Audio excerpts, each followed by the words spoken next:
Welcome, everybody, to PRF 2024. My name is Ildi Revi.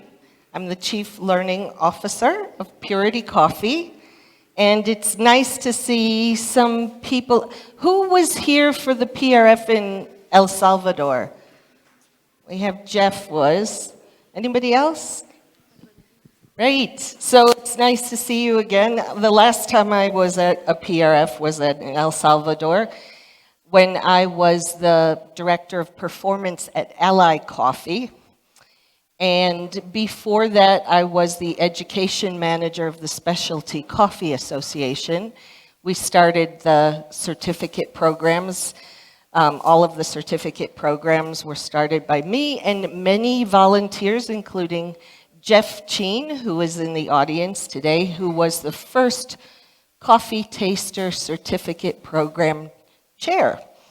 And I do want to have a shout out to Jeff because I am going to talk about organic coffee a lot. And Jeff Cheen has been roasting organic coffee. He saw this vision of organic coffee 25 years ago. He committed to only roasting organic coffee. And I have learned a lot from him about roasting and organic. I didn't really understand it till I met Jeff, so I do have to shout out to him. There's my clicker. Thank you. So, SCAA manager. I also was married to a coffee farmer in Zimbabwe, so worked on the farm altogether for about 10 years until we started a vertically integrated roastery in the United States. So I did the importing of our coffee from the farm, which I did for 2 years until I learned that you really shouldn't import your own coffee. You should hire an importer. And I roasted coffee since 1998. I've been roasting coffee. And I also ran a cafe. So I've sort of done the whole chain of coffee. And it wasn't until Ricardo Pereira from Ally introduced me to Andrew Salisbury, who is one of the founders of Purity Coffee, that I even thought about coffee as a health product. I actually didn't understand what Andrew wanted to do until he explained it to me. But now I work for Purity. I resigned from the SCA just when they merged with Europe, and since then worked for Ally and Purity. So that's a little bit about me. I'd like to see who's in the room. How many of you are organic farmers? Raise your hand. Awesome. Don't lower your hand. Everybody look. Raise your hands again. Look around the room. Look at who's got their hands up. If you are interested in organic farming, connect with these people here at PRF. Thank you very much. Because they have experience, and I'm such a believer. And this is an event where you really need to connect with each other. Don't just stick with the people you know. Find these people, talk to them. Jeff Cheen, raise your hand. Organic roasting. Any roasters in the room? Couple of roasters? If you're doing organic roasting, please take the time to talk to Jeff because he's really a wealth of information. But this is what is exciting about this PRF. And I believe that we are about to embark on a new way of doing coffee. And that's what I mean by a new category with great potential. You all are here for the next 2 days. And please, it would be great if you stayed for both days. Even though the program might have some things that you may not be fully interested in, the people here, you need to be making these connections because we are starting a movement at this event. As you go and look at Oscar and Mildred's farms, It's miraculous, and some of it may not make sense to you. So let me get started, but I do encourage you to really connect with each other, because the next 2 days could be really magic for not only you and your companies, but for coffee. The plant is endangered due to climate change. The solutions that you will see on these farms are the future of coffee, of Arabica coffee. And it's the future of the health of people and the earth and all the things in the earth. So let's get started. I'm clicking. There it is. Oops, go back. So I started my career, I have a master's in adult education, and I focused on workplace learning, how people learn at work. I started my career teaching in Zimbabwe. I was a science teacher, and I want to do a little lesson, mini lesson with you. The very first lesson when I was teaching was to teach children, it was high school. It was in the Zambezi Valley of Zimbabwe. No electricity, no running water. The kids did not speak English as a first language, and I came to teach science. So following their curriculum, the first lesson on the curriculum was one about how to, this is the Zambezi, where I was working, how to look at the world like scientists. And I'm doing this with you because as you go through the next 2 days, I want you to start looking at the world as scientists. And as we talk, that was my classroom in Zimbabwe. As we talk about coffee and health, it involves science. So the first lesson that we did, Tulio is here to help me, was a very simple thing to help children look at the world as scientists. And then afterward, they learned how to write their first laboratory report. So Tulio is holding up this. What's in this jar? What do you see? Water? That's, yeah, maybe. What else? Anybody see anything? Water? Tulio?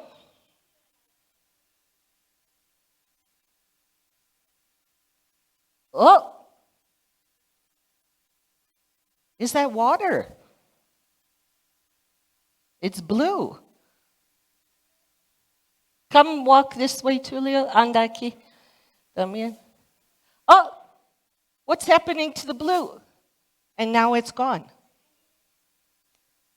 So this is to teach the children what you see and what you're used to seeing may not be exactly what it is when you look at it as a scientist. So I did this experiment with the kid. By the way, that's methylene blue glucose and sodium hydroxide in a solution. Thank you, Tulio, for preparing the solution and being my assistant. The children wrote their lab reports, and they brought them back. I took them home after school, and I was reading them at night with a candle because I didn't have any electricity. And I was with the children's roommate, my roommate, who was the children's English teacher. And so we were reading these laboratory reports together. And we got to one by a kid named Jimmy Musambazi. I remember this kid. And he wrote, "The sky is in the jar." Revi shakes the jar. The sky disappears.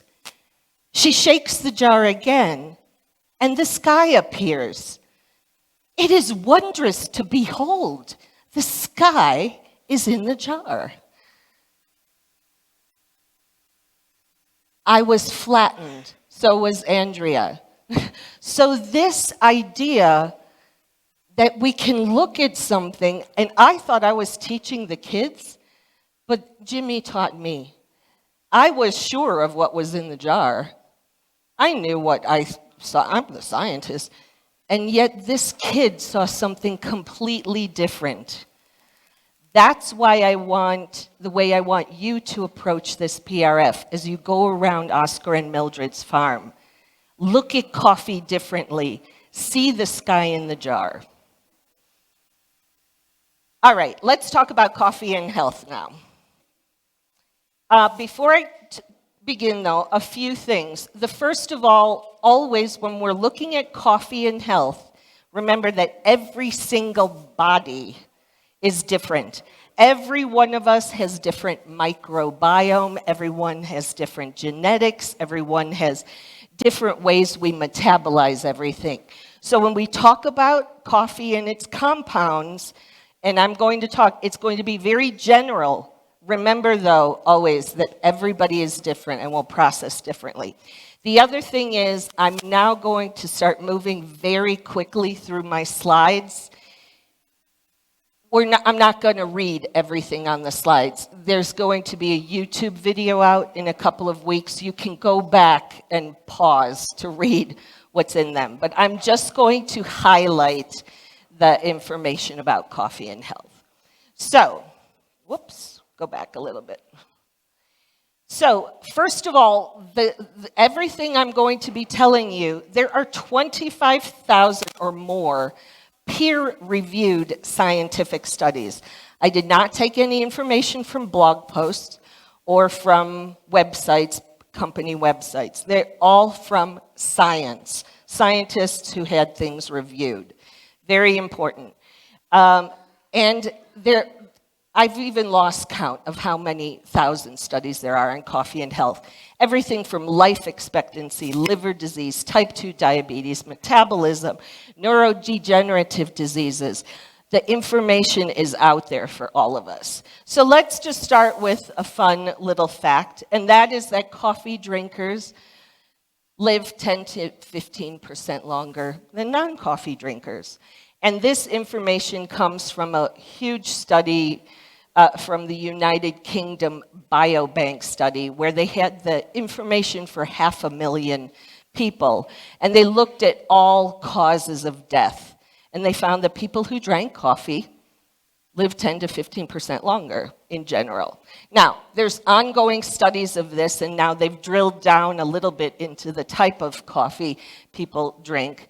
One of the things they're looking at now are telomeres, which is your DNA. At the end of your DNA are little telomeres. They're like shoelaces, and they protect your DNA. And they found that coffee protects DNA. The first sort of rounds of studies. It's everything I'm talking about is under continual study. Liver, though, is the major disease or major organ that coffee impacts because coffee is processed in the liver. And it is a major cause of disease in the world, $32.5 billion impact economically due to all the liver diseases. A lot of people have liver hepatitis C, hepatitis B, all sorts of other things. But the point is that those people who drink coffee reduces your risk of a liver disease by 23 to 41%, depending on the disease and how you process caffeine. There's a picture of your liver.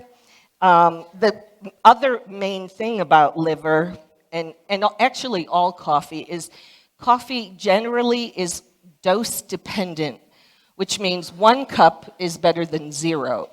2 cups are better than 1. 3 cups are better than 2, etc. Until you reach about 4 to 5 cups, and then it's really dependent on your microbiome and your biology. So the other major thing is they study coffee and cancer. Back until 1991, the U.S. still thought that coffee caused cancer. And it wasn't until about 10 years later that they actually took it off the cancer list. And because so many scientists said, you got to stop that. Coffee reduces so many cancers, liver, endometrial, and notice so many of these are like 4 cups a day, 1 to 2 cups a day, colorectal, prostate. Coffee is really good for men, especially. Melanoma, oral cancer, pharyngeal cancer. Type 2 diabetes is a huge problem in the world. It's almost $1 trillion in cost for the results of having the economic impact of having type 2 diabetes. So by 2050, there should be almost 1 billion people with type 2 diabetes at the current rate things are going. But coffee is amazing because it can help reduce the risk of type 2 diabetes. And one study I'd like to point out is a German study that noted that decaf in particular actually was even better than regular coffee, which suggests to us it's not the caffeine. There's something else in coffee that is doing this. Neurodegenerative disorders like Alzheimer's, Parkinson's, another big problem in the world. But drinking 3 or more cups a day reduces Parkinson's disease. And 3 to 5 cups can reduce your risk. And when I say reduces, I mean the risk of getting it. Now, just a major point here, coffee is not a cure for diseases. Although with cirrhosis of the liver, some people who drink a lot of coffee have been known to turn around their cirrhosis. But in general, coffee reduces the risk of disease because of all of its antioxidant properties. But Alzheimer's, 65% lower risk in coffee drinkers. Cardiovascular disease, now in the world, even though people think that coffee is bad for your heart, there was a study in Sao Paulo that showed that coffee reduced the risk of coronary calcification as long as you're not a smoker. And the American Heart Association says 3 to 5 cups a day is part of a healthy diet. So if they think so, that's it. The main thing about these studies, and there are loads of other studies, is that more research continually needs to be done. The other very important thing is they don't talk about what type of coffee. I mean, sometimes they'll say it was filter coffee versus instant coffee. Occasionally they'll say a Colombian coffee, but they won't tell you what kind of coffee, so we don't know. So I hope all of you are starting to put the pieces together, and my question to you is, are some coffees healthier than others? What's your initial reaction? Do you think some coffees are healthier than others? I'm asking. Yes? No? Yes? Yeah. Yeah, of course. It's an agricultural product. It's a food product. We know that some foods have more lettuce. Some lettuces are more nutritious than others.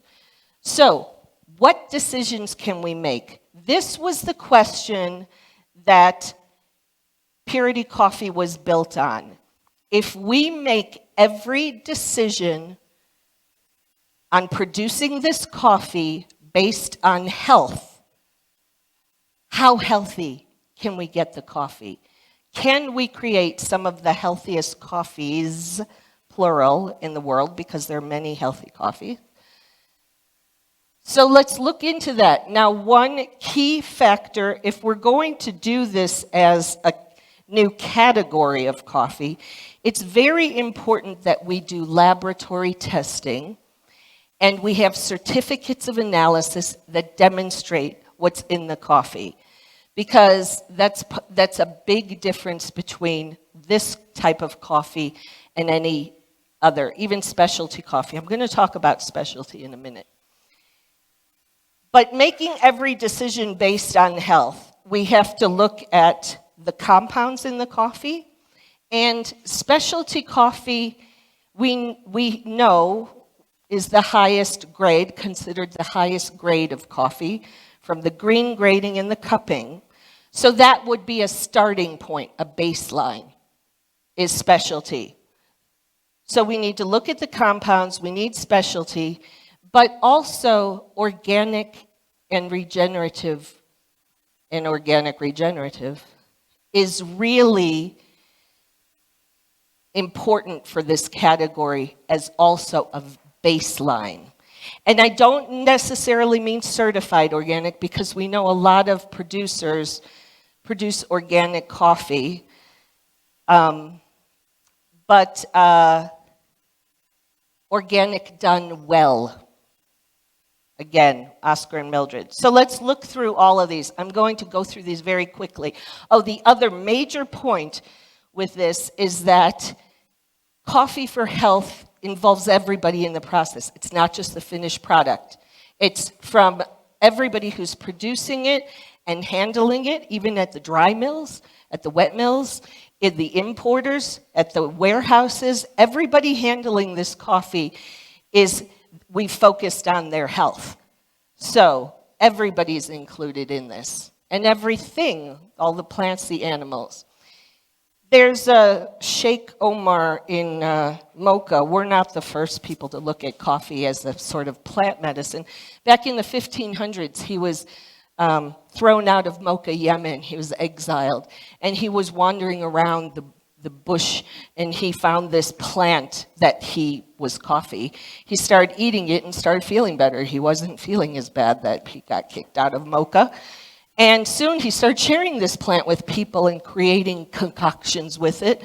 And then people were feeling better, and so they ended up building him a whole building in Mocha and welcomed him back, and he treated people with coffee for the rest of his life for various diseases.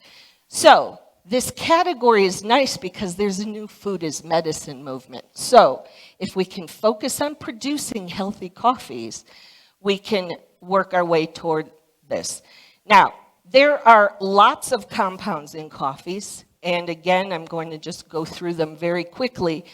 We have lots of benefits. This is just a handful. We know coffee has hundreds of compounds green, and then during roasting, it converts to others.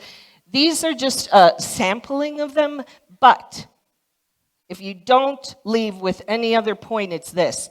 Coffee works in a group of all the compounds together. We can isolate certain compounds, like they've isolated caffeine and now use it in energy drinks, but doesn't do the same thing caffeine does in coffee naturally with all the other products.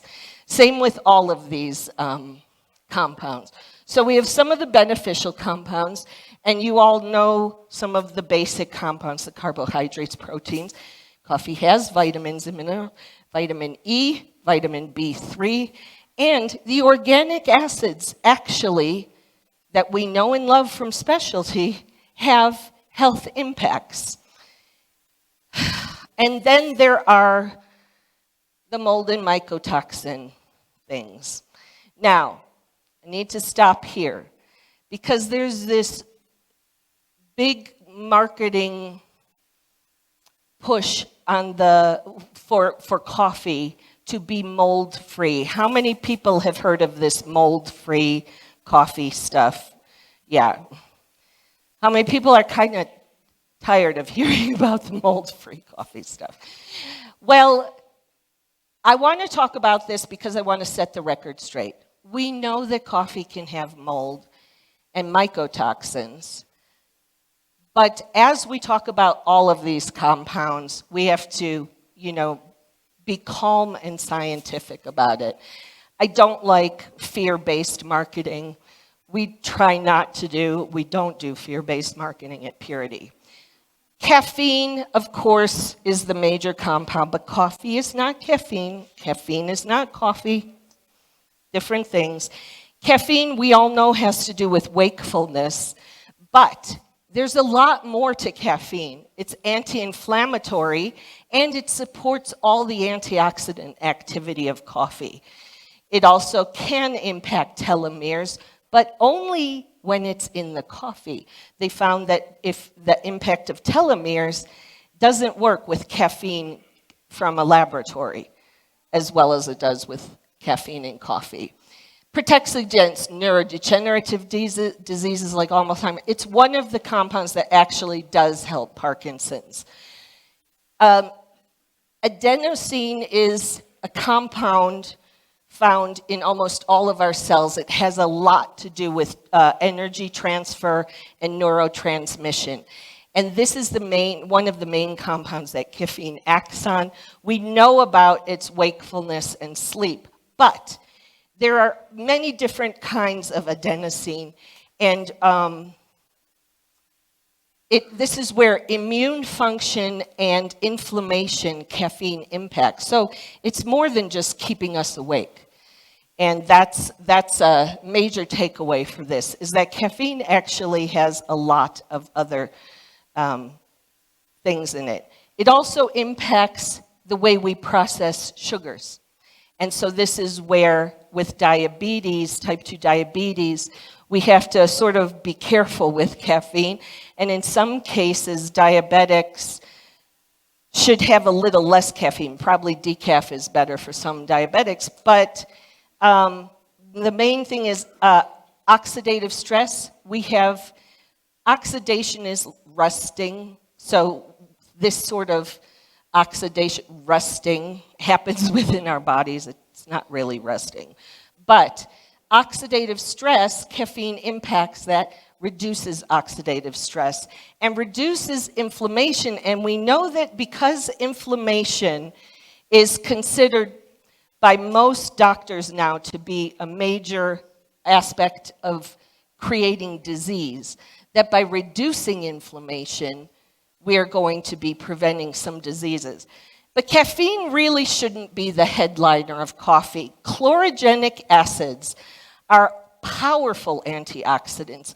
Coffee can be full of it, but full of them, because there are many types of chlorogenic acids. But not all green coffee starts with the same levels. So we definitely need to be testing, and we really want to focus any kind of coffee for health on the levels of chlorogenic acids. They're anti-inflammatory, antioxidant, and they also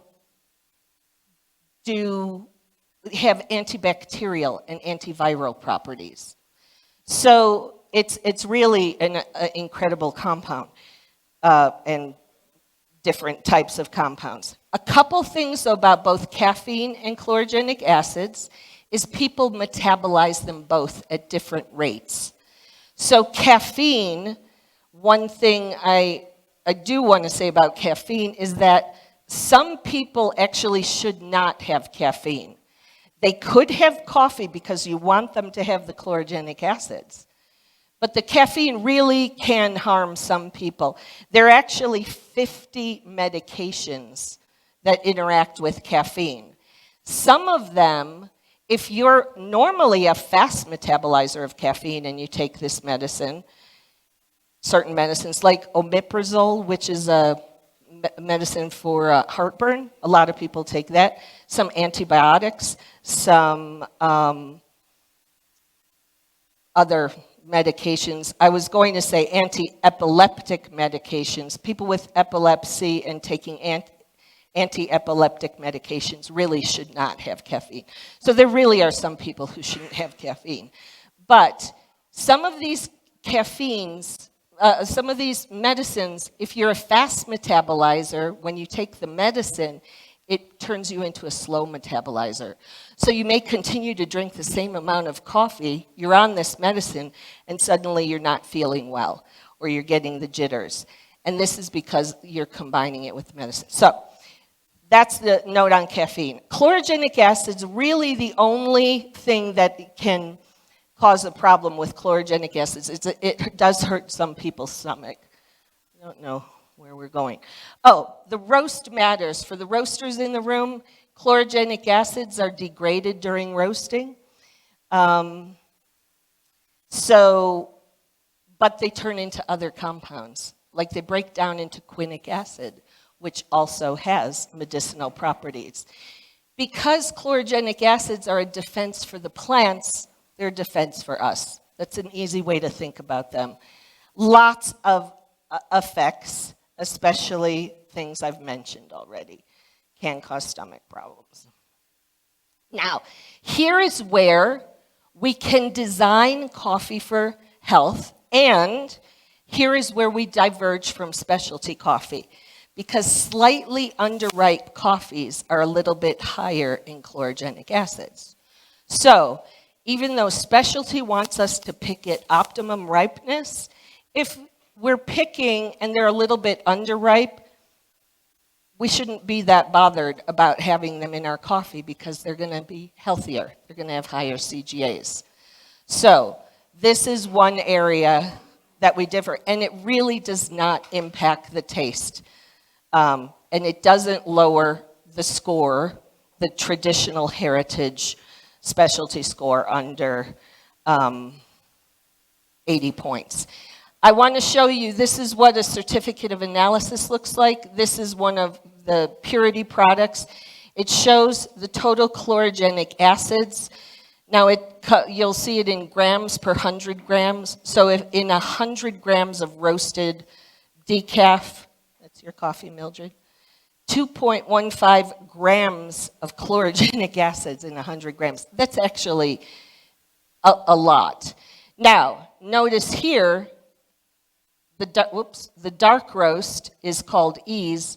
Look how that's lower than the others, and Protect is our lightest roast. So you can see immediately how the roast impacts chlorogenic acids. But, first of all, chlorogenic acids are very bioavailable, so when you brew it, they're going to be in the cup. But we don't eat 100 grams of roasted coffee beans, do we? We take about 15 grams, grind it, and brew it. So when you take a cup of, and then you only get 20%, roughly, extraction. So you're going to look at maximum of about 0.36 grams of CGA in a cup of coffee. But if you're, again, 3 to 5 cups a day, now you're getting a whole gram of chlorogenic acid if you have 3 to 5 cups. Cafestol and kaolin, these are the diterpenes. These are the oils in coffee. They really protect the liver. They've been known to protect the liver, and really especially are anti-carcinogenic. Melanoidins are formed during roasting also. These are great for the gut. And the thing about melanoidins, these are the brown compounds in coffee. When coffee turns from green to brown, it's melanoidins. It's through the Maillard reaction that they're formed. Roast matters. The darker we roast, the more melanoidins aggregate. So even though you're going to be losing CGA as you dark roast, you're going to be gaining melanoidins. And melanoidins have all sorts of properties, and they're especially good in the stomach and the gut. There's also a trigonylene, which is naturally occurring. It also has antioxidant properties. It turns into vitamin B3 during the roast. And N-methylpyridinium is formed, through the breakdown of trigonylene. N-methylpyridinium also is very good for the gut, and roast matters. When we talk about beta-carbolines, these are also produced in the roasting. These are really interesting compounds that they're just beginning to study. They can be very good for the brain and may have anti-opioid properties. So can do a lot to help with depression and people who have addiction. The beta-carbolines, they're looking into them for different effects. Again, roast matters. So roasters, you have a big part in this. We talked to the producers about having the healthiest coffee to start with, and then the roasters transform it. So roasters, just to summarize, light roast will have caffeine and higher CGA. You'll also have those oils, the diterpenes, trigonylene, some methylpyridinium, some melanoidins. But the dark roast has some other compounds in it too. So just light roasting, deciding to roast light or deciding to roast dark becomes a health question and not a flavor question, as it is with specialty coffee is based on flavor. Organic acids, as I said, they also have great health properties, especially citric acid, works in the brain. Quinic acid has powerful antioxidants. When you look at a certificate of analysis, these are two side by side. This is green coffee. You can see that pretty much all of the compounds are the same, but you're seeing what level of organic acid you're starting with. Just notice here the difference between these two coffees. This one has no detectable quinic acid in the green, but this one has 3,800 parts per million in the green coffee. So this is a compound for health. These are both specialty tasting coffee. These both green grade at specialty, yet one is higher in health, the quinic acids. And it's a precursor to chlorogenic acid. So this green coffee, would indicate to me that this is going to be higher in chlorogenic acids. So I like to focus on the good stuff in coffee because coffee for health for me is about the good stuff. When we talk about the mold and mycotoxins, the dose makes the poison with anything that is considered detrimental in coffee. And what that means is any compound in large amounts can hurt your health, right? So we have to be very reasonable about it. We have to look at government recommendations. The European Union is ahead of the US in some of these recommendations. Just a quick note on food safety. Food safety is a required part of this category.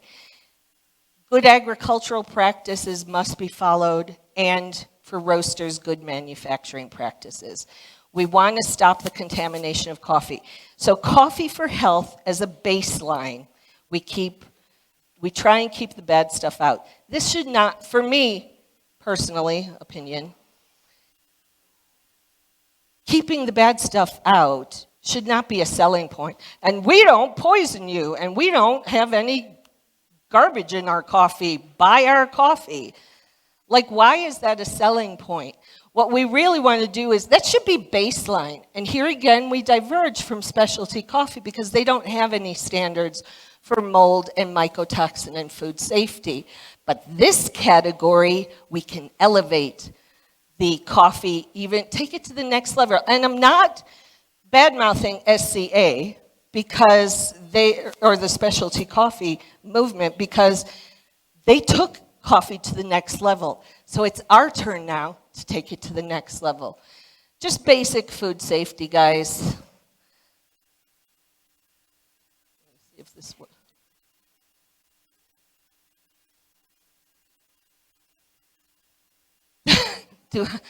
This happens. I know. People look at me like, really? Yeah, no, we really did this. And I did not make that up. This is not AI generated. Basic food safety. Also, employee health is very important. So mold, it's a thing. We know that coffee can get moldy. How often do you see this in coffee? Very, very little. Like, if you open a bag of coffee, are you going to see, is it going to be moldy? No. But I actually was like, should I even talk about this mold thing? I went on the internet just a couple of days ago, And there actually are people who are opening bag of coffees, and just in this little center cut, there's a little bit of white fuzz, and I was like, what is that doing there? And what I think it's from is some roasters use water quench, and so then the coffee gets a little bit moist, gets sealed up in the bag, and then with some of these big commercial coffees, gets stuck in a warehouse for 4 months, and that may be where that mold is growing. So it can be a thing. So we can't say it's not a thing. So all we have to do is protect it. Mold are microscopic fungi. You just saw them. They are different than mold spores. Green coffee is covered in mold spores, guys. And this is where those of you who are exporters at the dry mill, you clean the dry mill, they're everywhere. Mold spores are basically the seeds of the mold, so they will turn into mold. So we don't want them in the green coffee. And yes, roasters, I hear you saying, but roasting kills them. That's fine as long as you're using good manufacturing practices. How often do you see roasters, though, stick their roast, they throw the green coffee in, they touch the green coffee, pick a few out, mold spores, and then they roast the coffee. And now, is it cool? Let me run my hand through the cool coffee. Now you've just cross-contaminated your coffee. And what if somebody brews that as a cold brew on their counter and goes away for the weekend and says, ooh, I'm going to have really strong coffee when I get back? Now they may have a cup of pathogens, because green coffee doesn't only have mold spores, it has potentially other stuff on it. Also, same scoops. Use the same scoop for green or brown. No. The key thing, though, is some molds produce mycotoxins, and these can be very detrimental to human health. You may have heard about ochratoxin. Everybody hear about ochratoxin? Ochratoxin A is formed from certain molds that when the mold is breaking down the coffee, it leaves these toxins as a residue. Now, some ochratoxin does burn off in roasting, contrary to what some people say, but very contaminated ochratoxin coffee is still going to have ochratoxin in the finished product. It's been linked to kidney disease and other problems. This is the other place. Remember, everybody in the chain has to be healthy. Mold spores, if your workers are green grading, please make sure they wash their hands afterward before they eat their sandwich, because we don't want them taking in any toxins. Importers, this actually is a picture from what happened to me once, wet coffee in the container. When we have this category of coffee, if this sort of thing happens, then the importer needs to understand our requirements, roasters or other people in the chain, that we can't have this, and they need to honor our standards for this. So mold is in the supply chain. Ochratoxin and aflatoxin are the two famous ones, but I've been working with a nurse in New Hampshire who made me aware of deoxynivalenol, which is also known as vomitoxin. It comes from Fusarium, Xyloides and other Fusariums. Now this enters into the plant, it's coffee wilt disease, and it enters into the seeds, and it does not roast out, and you cannot see fungus damage from it. It's a toxin that's actually in the plant from this. Now look, you can see here, this is a plant that has died from coffee wilt, from Fusarium, but look at the coffee, ready to be picked. Some people may pick it, throw it into their coffee. It looks almost ripe, but because this comes from a Fusarium-ridden plant, now we're going to be having a cup of coffee that has vomitoxin, that doesn't roast out, and when people, this is my theory, and I really hope some scientists, if you're listening, research this. How much does this impact when people say they get a bad stomach after drinking coffee, commercial coffee especially? I think it's this. So controlling mold and mycotoxins is very important. Also heavy metals, But here, y'all, is where the dose makes the poison. In specialty coffee, because that's where we start with this, there may be some metals, and this is where you need to decide what your standards are. Unfortunately, a few times at Purity, I've had gorgeous coffees offered to me. They taste great, they look great. We send them to the lab, and they have high contents of lead. So we reject them, and lead really is one of those metals that you don't want hanging around your body. But there are different levels. So let's just look at cadmium very quickly. A 70 kg person, if the tolerance for this, according to the EU and the FDA, you can have about 55 micrograms of cadmium. In a coffee here, a cup of coffee or 100 grams of coffee may have 7 micrograms of cadmium. Now that's in 100 grams, remember, so it's going to be even less in a cup of coffee. I put up here, though, this fun, these coffees that are alternative coffees, one that was from mushrooms, just for fun. This had 176 micrograms of lead versus coffee that has 6. It had, or of cadmium, it has 41 micrograms of lead. The highest in coffee was 15. Nickel, some people are allergic to nickel, 6,300 micrograms of nickel. The highest coffee was 500. So some of these coffee alternatives people are drinking to be healthy may not be so healthy. Another quick note about metal, 2 things. There's a disease called Wilson's disease, and people don't process copper. So when you're doing coffee for health, you can show your certificates of analysis to people with this disease. We can reduce metals through biochar. There's several talks on biochar. Acrylamide is formed in coffee roasting, so are a few other compounds. They really are in levels that most people do not have to worry about, but I want you all to picture somebody in your head that you know and love who is having a health problem, a serious health problem. Maybe somebody's undergoing chemotherapy or some severe treatment. These are the people that we do this health coffee for, because even though for a healthy person, we can have general levels that are healthy, for these people that we know and love, when you're doing coffee for health, always think about them, because those are the people that we want to have the purest coffee for. Less is more. Closer to zero is better. So, not going to talk about farming because you have some great farmers here, but do know that organic farming is far better.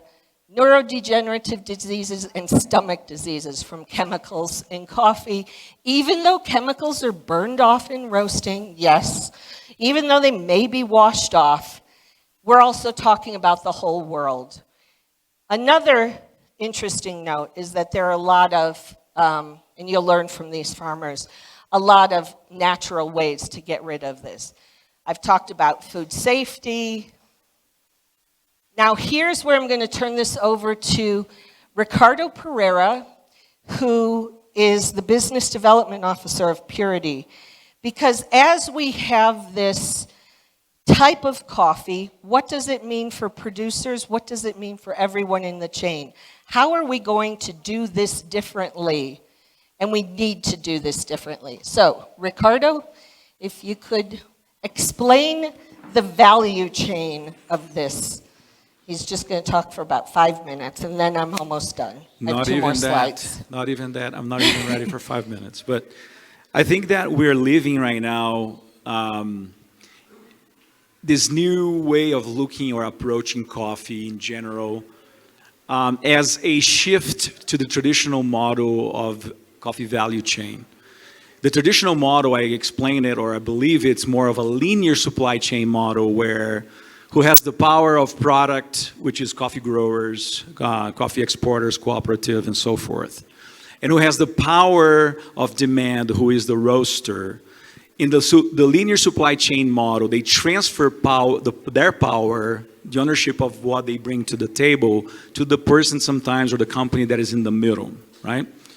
So if I am a roaster and I need 1 container of coffee, in the linear supply chain model, typically I go to an importer or a trading house and I say, hey, I need 1 container of coffee. Can you sell this coffee to me or find this coffee to me?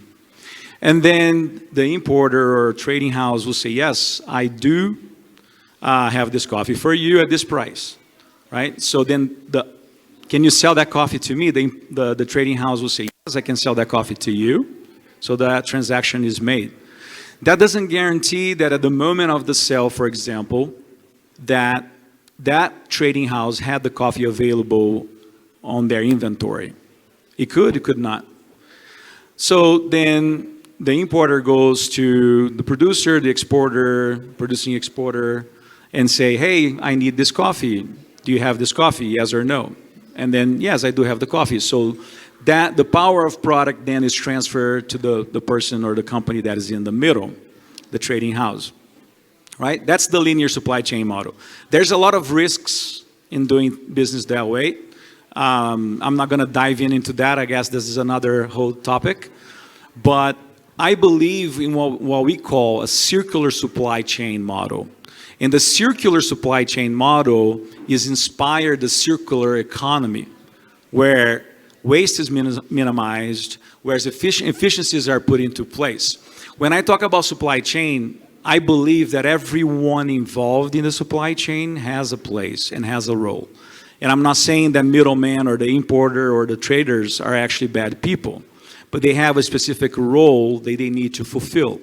In a circular supply chain model, which is a new model based on circular economy, they pay a place. They have a place in that supply chain.